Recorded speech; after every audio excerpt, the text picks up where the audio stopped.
Today's YouTuber gonna be the Black and Egg Coffee Maker. I got this one for $3 at a thrift store. $3 for a brand new coffee maker. This one comes rated Reservoir.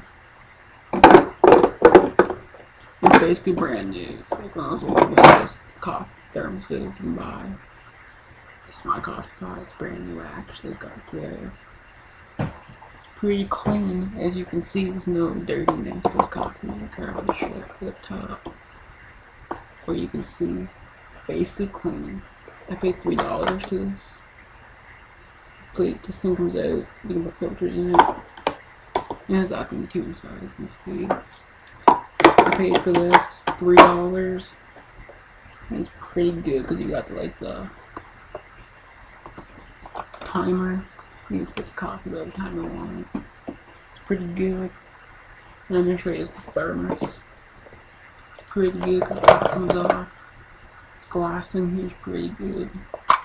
And it's only $3 and it's like $56 on eBay. A brand new coffee maker for this to come off in brands black. You can visit my eBay store. Peace.